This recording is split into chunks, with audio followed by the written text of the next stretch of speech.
Welcome to Attention Retention with Jackie McManus, your source for the latest trends in transportation recruitment and retention.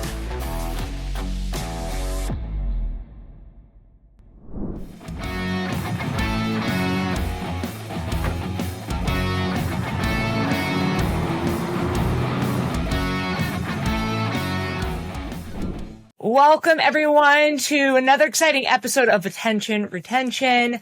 I'm Jackie McManus, CEO of KJ Media. We're a recruitment advertising agency specializing in attracting drivers, optimizing hiring processes, and help fleets scale smarter and faster. On this show, we explore the world of recruitment, retention, and recognition by interviewing industry leaders and experts as we dive into strategies, challenges, and success stories shaping workforce management in our industry. And on this episode, I am thrilled to be joined by Jerrit Judie, recruiting manager of national carriers. Jerrit, thank you so much for being here today. Thank you for having me. I'm very excited. I've been looking forward to this for a long time, so appreciate you for having me on the show. Vice versa.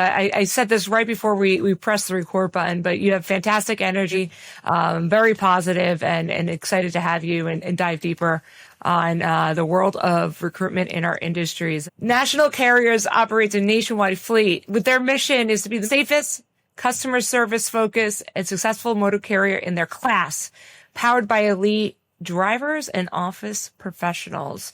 At National Carriers, drivers aren't just known, they are valued. Absolutely. And I read that mission statement right on the website. And so I wanted to honor that. But before we dive into the 3 R's of recruitment, retention, and recognition, let's talk about your career path. Could you walk us through your journey and what led you into the world of trucking and where you are today with National Carriers? Yeah, absolutely. You know, it's kind of funny. Trucking actually found me. You know, I didn't find trucking. I had family that was in the industry and kind of grew up around it and all of that. But I never had aspirations to be specifically in recruiting or in trucking. You know, I have a sales background, so I started out in retail sales. Right, well, still in high school actually. My senior year, I started working for Sprint Wireless. They no longer exist. They're now T-Mobile. I've always loved working with people. I love talking, being a communicator and just working with others. So I knew I wanted to do something involving working with people. Growing up, I actually wanted to be for the longest time. I actually wanted to be a police officer. And then, different paths, things happen. Started working at Sprint and worked my way up into management pretty quickly. Was pretty successful in the wireless industry. Loved it, made a lot of good connections, people that I still, talk to and communicate with today. Learned a lot of good things. My very first manager in the wireless industry, a guy named Quentin Davenport, he was my mentor. Learned a lot from him in qualities and characteristics that I still use today in trucking. And then, did that for about 3 to 4 years and ended up moving. I was a store manager, a multi-store manager with Sprint, and ended up moving a little bit higher in the wireless hierarchy, moved on to Cricket Wireless and became a district manager. And it was, it started out good like anything. And, you're young. I was in my early 20s at the time. And, you get a district manager job could be a pretty big job, depending on where you're at and what you're doing. But did that for about 8 months, and I got burnt out very quickly. I realized, maybe working, 6-7 days, 60 plus hours a week, in the retail space may not be sustainable. And my body, my mind kind of told me that this may not be the right fit. I started having, became very unhappy, started having, minor anxiety things, issues that was going on. So I knew I wanted to change. At the time, my whole goal, I set out to look for a 9-to-5 office job. That's all I was focused on. I didn't care if it was selling insurance, if I was, I could have been selling baby dolls. I didn't care what it was at that time. Yeah. I just wanted to switch up what I was doing and kind of refine my happiness. And I still to this day, I got on Indeed, still to this day, do not ever, I couldn't even find a trace, do not ever remember applying to national carriers. Is that right? That's Yeah, right. funny how that works. So that's why I say trucking found me. God Yeah, really. pointed me in that direction. And I got a call from our director of recruiting. He's still here today. He's been there 13 years, Rick Ham. Out of the blue. And I remember I was at one of my stores on a store visit and, got that call and took about an hour conversation with them. And I was very, very impressed because at that time I hadn't given recruiting a specific thought. And I was kind of looking around recruiting a little bit, but I was more so looking into like IT recruiting and things like that. I never really realized, there is a market for hiring truck drivers out there. Right. And it impressed me. Very intriguing because at that time I'd only been selling products. I had been selling products, selling services, and yeah, we all use our phones and we all use wireless, it's, you're going to come in a year and upgrade that phone and it's not really meaning a whole lot. Trucking was so intriguing to me at that time because it was an opportunity to sell, because I wasn't really selling a product or service. You're selling a career. You're selling an opportunity to really, really make a difference in somebody's life. And that really, really intrigued me. So came into the interview and came in. That was in 2018. I started out as a recruiter here myself. I recruited with national carriers for 4 years. On the floor. I was in the trenches. Making that connection with drivers. Hired over 100 drivers a year during my time recruiting. And I realized quickly with this, it was, and I still utilize this strategy today. You go in to go buy a car, you go in to go buy a phone or insurance, and it just feels like you're just being sold something, right? The process, transactional, right? The process with me was never like that. My number one thing, I always want to find out why you're even calling, why are you on the phone with me today? What's got you looking, and I always just want to find out more about that driver, because if I can find out more about what motivates that driver, what's going on in that driver's life, I can make sure and see right then and there if I'm going to be able to help them. Because you never want to take somebody that calls you and they're looking to get out of a certain situation. You never want to put them into a similar situation or something that's not a good fit for them. So, we can't help every single driver, but I try to make sure that we're a good fit. That was always my thing, just taking time to learn who I'm talking to. And that's going to help me better when it comes to helping you. So, I recruited for 4 years with national carriers, and in 2022, had the opportunity to get back into management and do it in the industry that I love. I absolutely love it. Don't see myself doing anything other than this ever. I'm still very, very young. I'm only 28, so I'm hoping to stay in this for the long haul and retire from this industry. But had the opportunity with national carriers to move up into management. Became a recruiting manager in 2022, and I've been in management ever since then. Managed the recruiting and verifications department here with national carriers. A team of 5 recruiters, and we have one internal processor. And including myself, I still help out and because I'm a lead by example kind of guy. That's just from my style and how I was first trained in the retail industry. I'm never going to ask somebody to do something that I wouldn't do myself. I've got to be involved with you. Because we're all a team. So whether I'm just a coach of that team, I like being. I like not that's just calling the plays. I like executing the plays myself too. It's fun to me. That's the best part. And when you've got somebody that's on the phone with you and they're just in a sticky situation, whether it be they're not getting the miles they want, they're not getting the home time or the money, and then you can look up in 6 months' time or a year time and see how that one conversation changed this individual's life and what you've been able to do for them. There's nothing more rewarding than that, in my opinion. So I love this stuff, and this is what I want to do for the rest of my career. You're in it for the long haul. Well, pun intended. Let's say that. Yeah.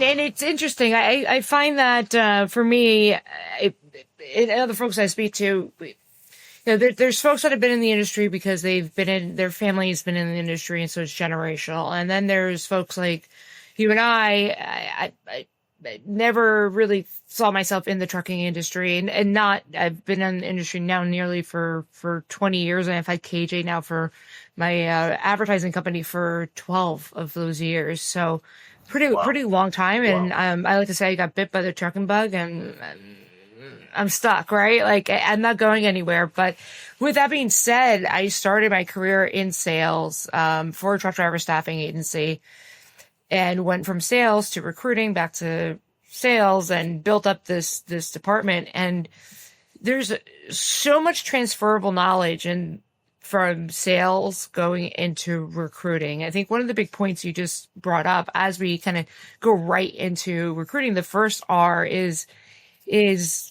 making sure to understand why people are looking, like really understanding what that candidate, what that driver is looking for, or why maybe they're leaving their current position or company that they're working for. I think that, oftentimes I've gone through a couple of candidate journeys for my clients before they started working with us in the past. And it's a very check the box. You have this amount of experience. Yes, yes, no.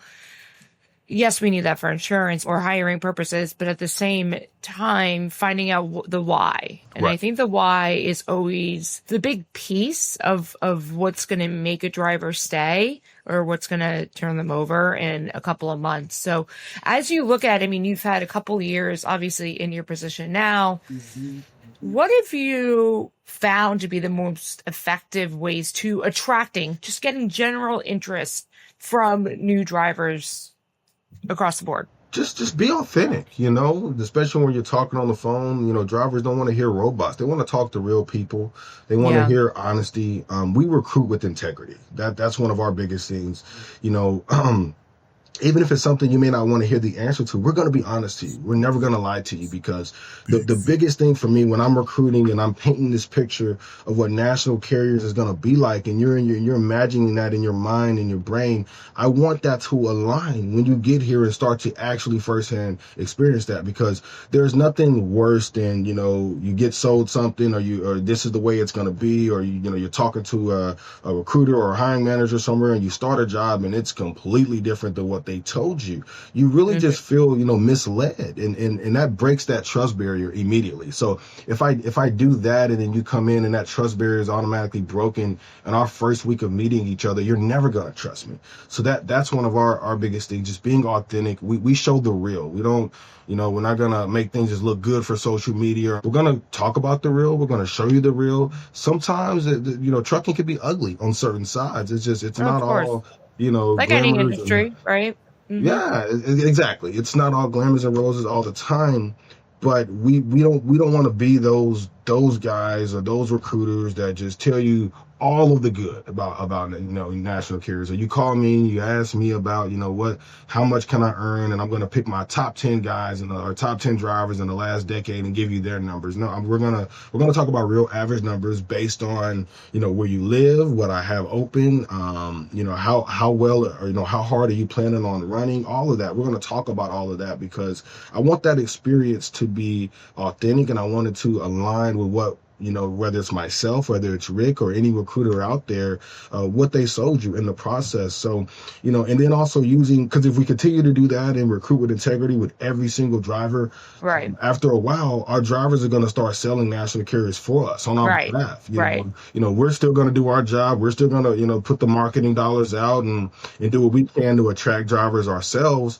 But it will sell itself, drivers talk, and we know how it is in our industry. It's very small. Our community is tight knit, and drivers communicate with each other out there on the road and the truck stops, and if you practice it and stick to it and do it for the long haul, it will start to sell itself. It's like any reputable brand out there. It sells itself, and people Nike buy the high-end brands, and National Carriers is no different. We believe our brand can sell itself if we're always doing what we need to do the right way, and everything we do is with integrity, is with honesty. I'm not just trying to fill a seat for a few loads or a couple of weeks or a couple of miles. Every driver that we hire, we want you to be retained and stick it out here and retire here. That's the goal. We want that truck to remain seated for the long haul. So That's our goal. So, and that's one of the biggest things is just, build up a reputable brand,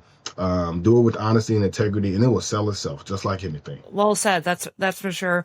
I'd be curious. You lead a team of 5 recruiters. Is that right? Yes. We have 5 recruiters and 1 internal processor. Uh-huh. What would you say, for your team or for other recruiters out there, what do you think some of the bigger challenges are and that recruiters face in today's market? It's challenging overall in the period that we're in trucking, the entire landscape, with freight and the way things are going. Yeah. The biggest challenge that I would probably say it's just knowing the current driver landscape. You got to kind of stay updated with the trends and knowing what they're looking for, so we can know how we can better help you overcoming those objections. Whether it be home time or whatever it is. Because I try to focus on even if we yes we're an over the road carrier, we're going to be out a couple weeks at a time. Even if that's not what you're looking to do, I'm still going to try to sell you on some of our positives because maybe I can overcome my time out. We can overcome that with our culture. We can overcome that with the miles that we're going to be able to provide. Yeah. And things like that. So it's always a challenge out there, and that's the best part. I don't think anything. I want a challenge. I don't want anything to just be easy for us. But the bigger challenge, I would say, just knowing the market, because it changes. It's nothing's going to be the same. From when I first got in the truck in 2018, the driver market is different now, and even from 2020 in the middle of COVID and. It was a driver's market then, and now it's kind of swung around a little bit. We're kind of facing an overcapacity type situation. Yeah. In the entire industry. So you got to know that and know what you're working with, and sell that stability. Like I'm talking to drivers. Any driver I'm going to talk to right now is a very unstable time. You want to get with somebody who knows what they're doing and has been through tribulations like this before. We've been in business for 57 years and have never had a round of layoffs. It's one of my biggest selling points right now because as it should be, with the instability as out it should there, be. Yeah. You don't want to go somewhere and because it sounds great on paper and they're telling you this, and you don't want to go somewhere and be back on the lookout 90 days because they just shut down their entire fleet overnight, and it can happen. Yep. And we've seen it happen in the last few weeks. Some of our biggest carriers. So that's one of my things. So the biggest challenge is just knowing the market and knowing where it's at and knowing what we can sell in this very, very tough and unstable market. That's a fantastic way to phrase the objections and knowing the market, and it is constantly evolving. We're also recruiting to 5 different generations of people right now that you have one generation that they only talk through this via text message. Yep. You have another generation they'll only speak on the phone. Everyone wants to be communicated with differently, but we have so many different ways to go about it. Some drivers will go online and they will just fill out the full application without talking to a recruiter. Right. The old school drivers, they will not. They will talk on the phone. They want to learn more, and then they'll fill out the full application. They're not wasting their time. It's different. It's different. It's also not even generational. It's different for every person. So I found that, the biggest, is keeping your ear to the ground and understanding also what drivers are looking for. The fact that your company has been around 56 years and no layoffs, huge, as you know, right? And the stability is something that drivers are looking for. You've come from a background of sales, so knowing that these are typical objections, these are the rebuttals. Right. It's not just throwing anyone on the phones to talk to a driver. They're going to have objections, and Absolutely, it's selling them the positives.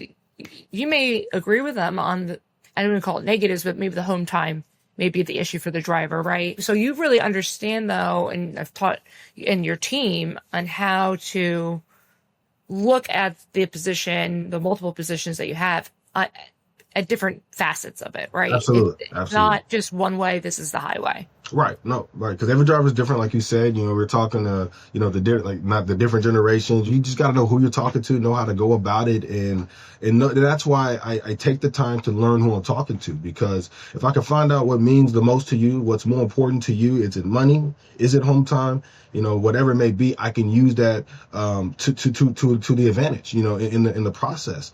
You're not getting those miles there. We're owned by National Beef. That's our biggest. That's our biggest freight. That's 40% of our freight. So with that, we can sell ourselves as being, we produce our own freight. We're not 100% customer reliant. We do rely strongly on customers to keep us running for that other 60% capacity. But if push comes to shove, we have our own, own freight, and it's a multi-billion-dollar company that also produces freight for other competitors in our industry as well. So that's something that's a really strong suit. Because drivers ask that all the time, especially experienced drivers who've been in it a while. What are some of your customers? How long have you been with that customer? They want to know because if you've been in the industry a while, sometimes drivers get caught up in a thing where they're on a dedicated route, they're on a specific route, and the employer loses that customer, and it messes up the experience for that driver. So absolutely, that's something that we take very, very serious too. We treat our customer relationships very serious, and the whole nine, because that's all important to us. One thing you mentioned is you take the time to get to know the driver, right in the beginning. And so in a world where in recruiting, there's often, and depending on the size of the team, but there's KPIs that recruiters have, of course, like any division within a company has certain, key performance indicators. How do you balance that with your team? How do you balance, taking the time to speak with a driver and get to know them versus, number of hires and making sure that the recruiters are having that time to get to know the drivers versus just, getting butts and seats? Well, part of it goes back to my sales background that we talked about, and because this still is a sales process. So with that, you have to build a proper procedure and process in place that allows you to hit all of those points at the same time and still focus on what's important. And one of the first things I did when I got into my management role, I built a process called the best practices for driver recruiter. It's about a 15-step process that we put together from start to finish. For our recruiters for better efficiency, and it has worked. So when we get a new recruiter, they come in, we start that training process from start to finish before we move to the phone. We're not going to just throw them into that right away. We're going to make sure that they're comfortable. And so if they're utilizing the best practices that we've put in place from start to finish the right way, the process will work itself out. It's going to be effective in its own way. And it's no different than, we're in football. We got a play that's drawn up the right way. We all have to execute it the right way. One person messes it up and now the whole play could be blown up. So I look at the recruiting process as no different. It's all a sell. And, just like if you go to buy a car, there's a process to that. And if it's not done right, it won't feel right. And this is no different. So, we with that, if we do our process right from start to finish, it starts with taking the time to learn about that driver. And if we do that process with every driver, the numbers will follow. This is something that I have demonstrated and executed myself, and it helped me hire 100+ drivers myself as a recruiter. So that goes back to that, lead by example. I've done this process. I have tested it out. And, like you said, everybody has a KPI. We all have a goal. Every recruiter has a certain number that they've got to hire, because at the end of the day, it's still a sales job. You've got to hit those numbers.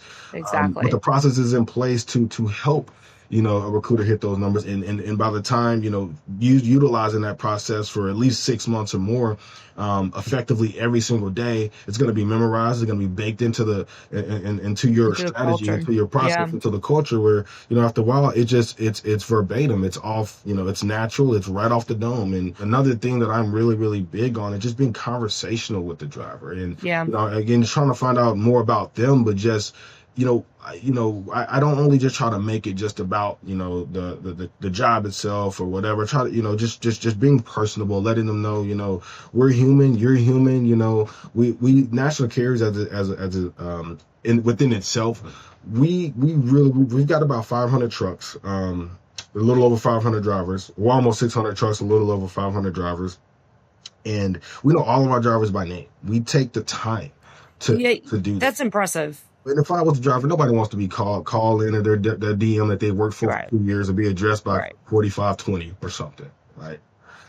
It just makes you feel better. I call in, you could call the president of our company, even if you never had a conversation with him as a driver, or you've never met him. You could call Steve Glasser right now. He's going to know who you are, because we take the time to learn our drivers, learn about them, because that's how we're going to be able to retain our drivers. And not only just giving them miles, giving them the work. I mean, there's thousands of other trucking companies out there doing the same thing. That's our business, but you've got to do a little bit more than that. You've got to go, you got to go the extra mile, and especially in today's landscape. So, our biggest thing is not just hiring. It's uber focused on retention and doing the small things that can help us retain the driver. Remembering your birthday, texting you on your birthday, posting them, highlighting them on their anniversaries. We get it all the time. Well, I didn't know you guys even track that stuff. You did, I just got on Facebook and saw myself, because we care. We take the time. We want you to be recognized for your hard work. Staying at a company a year, 2 years, 3 years, that's an accomplishment. And we want you to be recognized for that. So we work really, really hard at the little things. It's the small things that go a long way. Knowing everyone's name at 500 plus drivers, it's no small feat. That's not easy. But I think, and correct me if I'm wrong, this goes back to the overall process, right? Is that the part of the process is making sure that throughout the driver life cycle, from when they first called in to maybe first day of their dispatch to 2 years anniversary, that everyone knows each driver's name. And so the process really helps drive that. It seems like the process that has been put together from you, from other leadership, has really been a no pun intended, driver in maintaining that relationship with the driver. How do you ensure that the communication? Often we see, as we move into retention, drivers, high turnover, first 90 days, and it's usually the communication is what it comes down to. Like anything. If you're being sold, you thought, the Lamborghini, and it comes out as a Hyundai, even though Hondas are fantastic right now, it would really be, you would be happy, right? And so we've found that with folks with the higher turnovers, it's because of that communication. How do you ensure at a company your size that you have that consistent communication from first contact to beyond? Well, keeping an open point of contact amongst multiple people in the organization. So, it's not one of those things where, we're just going to pass you off. Your driver manager is the only person you could talk to. For us, it's not like that. We have an open door policy with all the way from, the recruiting process to the recruiter to anybody in orientation, all the way up to the president of our company. And, somebody's busy. Okay, there's somebody else that you're going to be able to call. And every driver manager here, when they leave, they forward their calls to the night crew or whatever crew is going to be available, because our biggest thing is being available. There's nothing worse than being in a sticky situation out there in the middle of nowhere by yourself. You can't get a hold of anybody who's supposed to guide and lead you. And so that's our biggest thing. We have multiple ways that they can contact and reach us at all times. And then we also do something where it's called, it's like a little open forum that we do, allowing drivers to get some stuff off your chest. If there's something that you feel we're not doing right, because we're learning too, we're coachable. We're open to being coached and trained. Right. And if there's things we can do better, any company has to be open to evolve and listen to the people that are doing the actual work for them. And we are. So, about once a quarter, we'll all get together. Drivers, we'll have we call it the First Friday Forum, where we can all get together. The president is in there, all of the leaders, including myself, anybody from operations, the driver managers, all the way to our finance and settlement people are going to be in there as well. So if there's a kink in the process or something that we can work out to get better, drivers can talk about it in an open, safe space. We're not going to hold that against a driver, or if the driver prefers chauffeurs to be in the dark, we do have, a process where they can submit something privately, anonymously, and we're gonna take heed to it and see what we can do to try to fix it. So, we're open to improving, and that's one of the biggest things. We don't, just because we've been in business for 57 years, we're not perfect. We don't know everything. This industry is always evolving, and the entire corporate landscape's always evolving. Right. And it's just not the same. So we're because the biggest thing a lot of times, like you mentioned, drivers leave that first 90 days. That's important, and it's the communication. I don't feel heard. I can't get a hold of anybody.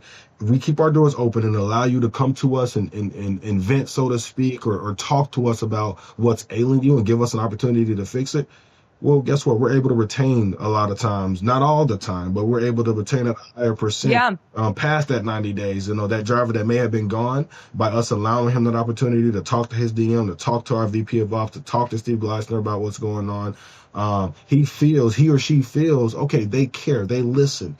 We don't, because at the end of the day, we don't want you to leave it. We're going to be right back on the job search, having to fill that truck again. And it's a never ending process that we rather not have to go in. Yeah, it keeps me employed. It keeps me a job, but we'd rather not, be in this gauntlet of hiring like every single week. If we can get to a point that we have before, where our trucks are 100% full and slow down on some of the hiring, allowing our current, staff to feed off of the freight, that's what we'd rather do. If we just leave that door open and allow that driver to come to us with an opportunity to fix what's ailing them, yes, sometimes we can't fix everything. It's got to be something that's reasonable, that's doable, that we can meet in the middle on. And still, like I said, sometimes it doesn't always work 100% of the times, but 7, 8 out of 10 times, you're going to be able to retain that driver just by allowing them to feel heard. I was just going to say that, actually, Jerrit. Sometimes it's just about having that open communication, and most drivers, everyone's reasonable, right? And understand that there's some things that you just can't change. You can't change overnight. A lot of things, especially, in our industry, but people want to feel valued. People want to feel heard. And I often say, when we work with clients, and we're an advertising company, so we'll take the core values of our company and we will put together, I think, some of the best media mixes out there, and putting on different ads and re-engage the drivers. And I'm saying this because what it all comes down to is that as these drivers apply to the company, you'd be amazed, and we go through the experience ourselves with new clients, applying as a driver. What does that communication look like? Okay, now that you have the driver in the interview, they're going to show up to orientation. Now what happens when the driver is, let's say, flying in or driving in for orientation? What information are they being provided?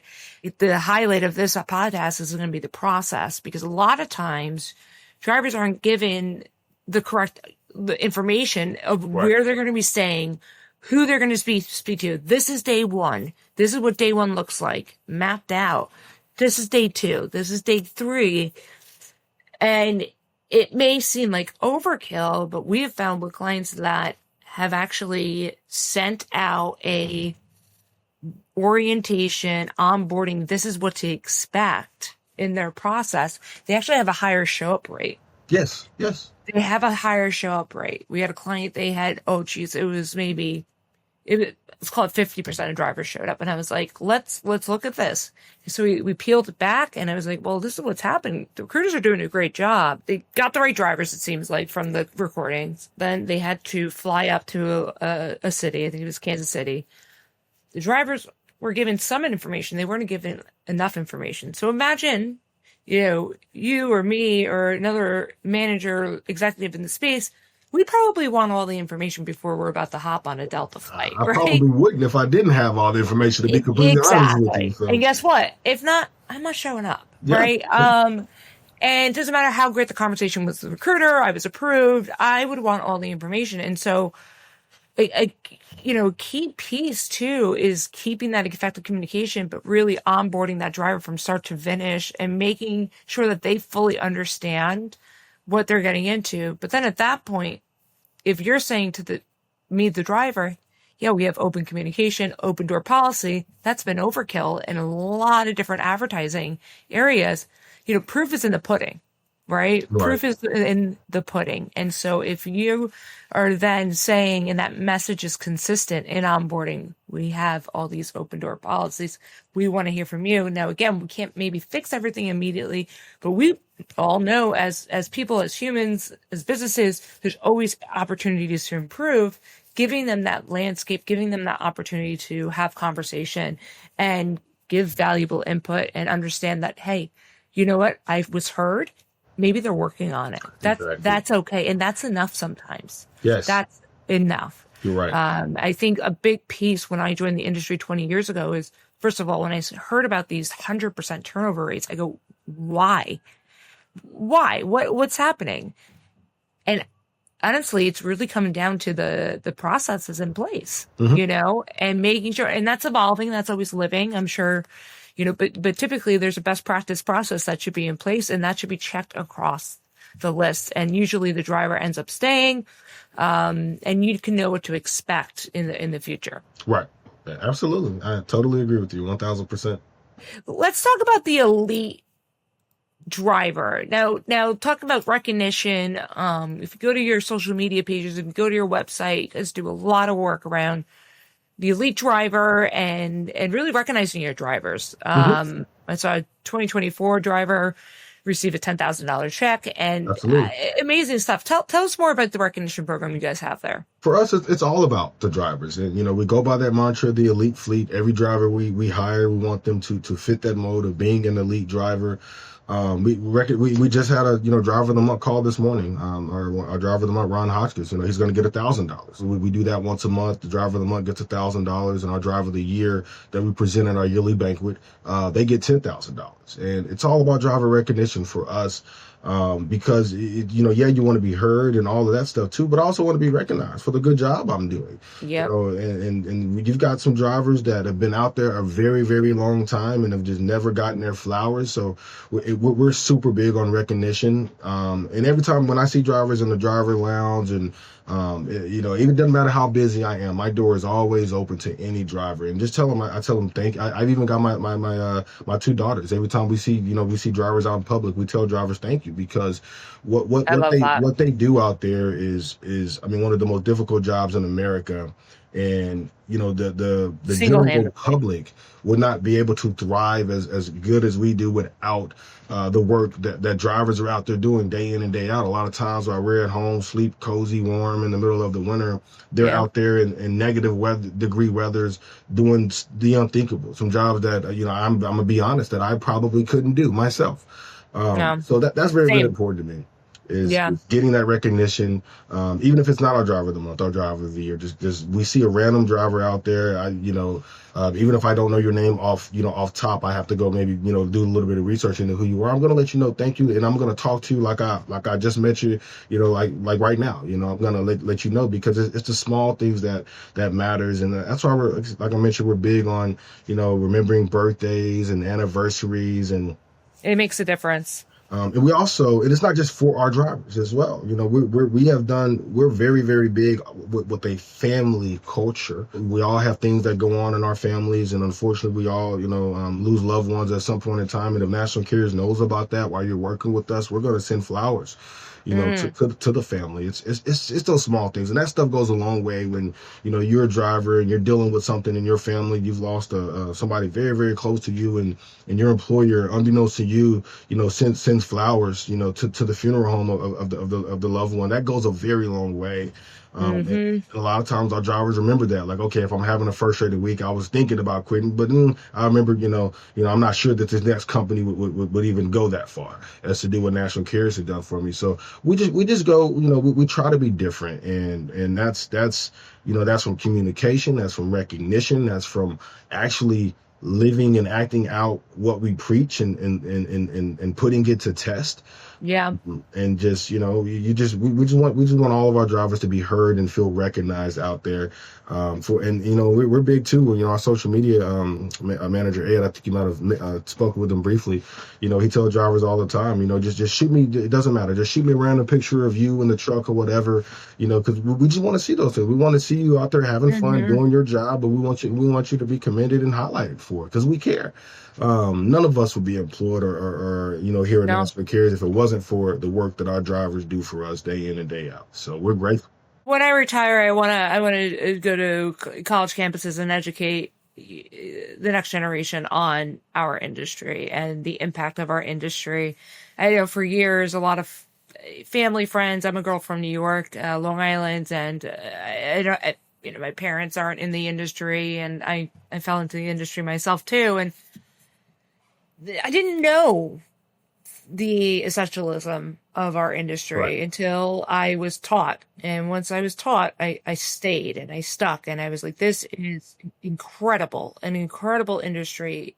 But I remember I was that person driving on the highway annoyed about a tractor trailer driving too slow during a snowstorm. We all, right? That was all of us. We all until you learn. And so I think there's a lot of work, and one of the goals of this podcast, there's a lot of work to do in our industry because it's essential. It's not going anywhere. And if anything, we need to recruit more people into the industry, whether they're drivers, whether they're in recruiting, dispatch, to come into our industry so we can bring more good people in the industry. And I could say this, I think that our industry is a tight-knit community. As big as it is, we all know each other. 1 to 2, I always call it 2 degrees of transportation separation. We all know each other somehow, some way. Yep. And the power of social media. Social media has been a beautiful aspect for our industry, a huge aspect to allow trucking companies to communicate with drivers that are remote in their office, which is the truck. It's been a game changer. It absolutely has. It really has been a facilitator. Now, Jerrit, I'd be so curious with all the AI adoption and automation that's in play, especially with the background that you have in sales and, of course, in management now, in recruiting. How do you anticipate the recruiting landscape evolving in the coming years? I think it's gonna evolve greatly. We're already doing some small things with AI, using AI curation to repurpose some of our high quality leads, and in some cases it really, really works. Especially, everybody talks about, in the next 10 to 20 years, the autonomous trucks and things like that. But, I think I think it's going to be a game changer for our industry, artificial intelligence and any other type of resource that's close to that, as long as it's used effectively. And I think we should, as long as we can use it to better our industry, better the driver experience, better the management experience internally, operationally, to just help it streamline some things. I think it'll be great if it's used effectively. I don't want the industry to abuse it like some industries tend to do when it comes to other things. Right. But, I think it's one of those things. And I think in the next 10 years, it's going to change. The last 10 to 15 years, we've seen trucking change greatly from I wasn't around when they were recruiting in the 90s, but from what I hear. But, I think the next decade or so, we're going to see so much change. And I think it's going to be hard to keep up if you don't have that evolving mindset, And very true. That's why I'm open, and as a recruiting leader,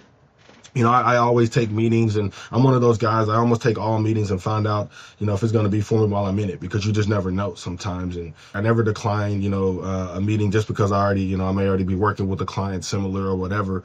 I'm always open because, there's always new ideas that I haven't thought about. And, I have never had the mindset of I know everything. And I purposely try and surround myself with people that are smarter than me. And that's by design. because, different, analyzations or point of views are very, very important, especially when you're talking from a point of leadership. Yeah. And I've learned that, slowly over the years. And there were some mistakes I made early on in management when back in the retail days that I cleaned up and was able to better officiate those processes, this time around when I got the chance in transportation. But, I think just having that evolving mindset, because it's going to evolve to a rate that we've never seen over the next, decade or so. And I think it can be beneficial if we use it the right way. I mean, I know even with some of the ways that we've used AI in our business for our clients, increasing interviews, increasing full apps through a virtual recruiter, for example, the show up rate, the connection rate, 60, 70%, where before, 20, 30%, because again, we're human, right? And so if a driver applies at 2 a.m., pretty sure a team member is not available for most trucking companies to call. And that's when it's the hottest time to call a driver lead, is when they're interested, when they apply. Yes. And because we run an industry that's 24/7, it's not 9 to 5. It's 24/7. So having that outreach and the pre-qualification, I mean, it's been incredible in this past year. And the quote I was going to give you is that Mark Cuban, he said that in the next 5 years, technology is going to advance more than it has in the last 50. Wow. And I believe that. I believe it. Is very smart. That's one of my idols. So yes, I believe that. Yes. It's pretty incredible. And I always think this, there are definitely going to be positions, and not saying our industry, but it some people get threatened by it, right? They're like, oh, I don't want to take my role. I always say it's like the calculator, right? I still, don't laugh at me, I still have an old fashioned calculator. Okay. And a pen and paper. I may be almost 40, but that's call me old school, if you will. Accountants years ago, those that adopted the calculator versus saying, oh no, pushing it back, they were able to progress a little bit faster, a little bit better. And so that stay curious, that stay open is, I think, the right idea. And the way that we're all going to be able to grow as people, as we, continue to evolve. So yeah, thanks for sharing that. And so we have a community of drivers, 250,000 drivers, which is growing through our Fifth Wheel Hub community. There's going to be a link to all the drivers. There's going to be a link down below to show notes to the national carrier's website for you to check out more information and apply. But Jerrit, if you could give a quick, 20 seconds about the type of drivers that you're looking for, that would be great. And our community, please apply. Oh, absolutely. So, we're looking for any driver that wants to work. And that's us. We're looking for any driver that wants to work hard. We have the freight available. So if you want to, earn money, earn a consistent living, work for a reputable company that has been in business for almost 6 decades, have never had a round of layoffs, national carriers want you. We're looking for elite drivers and anybody that fits that mantra. Depending on where you live, we have over the road options that will keep you out 3 to 4 weeks, or we have regional options that will keep you out 2 weeks. Very, very strong customers in our database, including ourselves with national beef. So freight is not a problem for us.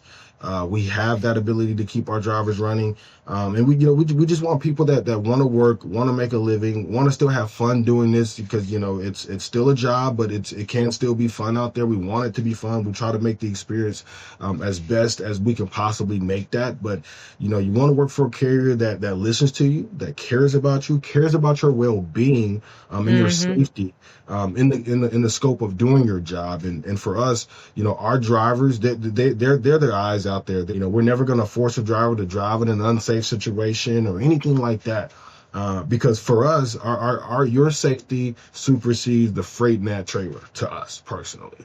That's always number one. So, looking for a carrier that cares about you, give us a call at National Carriers. We have a team of 5 great recruiters, a very experienced recruiting team, knowledgeable, know their stuff, or you can call me personally. I love to have a conversation with you, and we'll get you running. We're hiring right now. We're putting on drivers in our orientations every Monday.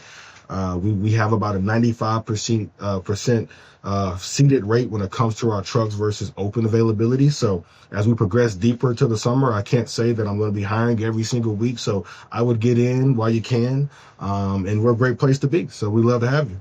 I could say this, Jerry. I know you and I are just getting to know each other, but to all of our drivers, the conversations with Jerrit and his team, it's just been incredible, positive, energetic, and definitely check them out, especially, before the June, July season hits. Yep. For stable freight too. I think that's the biggest piece right now in this very uncertain climate that we're in. It is. And so, to all of our drivers, definitely check them out below. Jerrit, thank you so much. Any final words to our audience?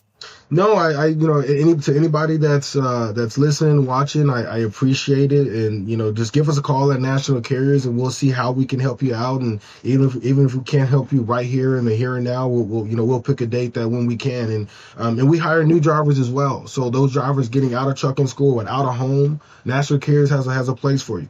One of the best training programs in the industry, top tier trainers that we vet very, very hard, extensively, and we take that training process very, very serious because that's your entryway into the industry, and we want to make sure that we set you up for success. So we're looking for those new drivers as well that are looking to find a home in trucking. National Carriers has a place for you at the table. Give me a call. Awesome. Fantastic. Well, Jerrit, thank you again so much. The energy, the processes, and the enthusiasm you brought to this were fantastic. And so excited for both the leaders in the industry to listen and then our drivers as well. So thank you, Jerrit, so much. Thanks for having me. That's a wrap for our episode of Attention Retention. Again, thank you, Jerrit. And really great to just dive deeper and talk about some strategies and get a perspective on what it takes to build a people-first trucking company, which you and the team have built over there at National Carriers. And thank you so much to our listeners for tuning in. Remember that the road to success begins with effective recruitment, thoughtful retention, and genuine recognition. Feel free to share this knowledge with your peers and industry colleagues. Your sharing can make a difference, and together we can empower the industry to thrive. Until next time.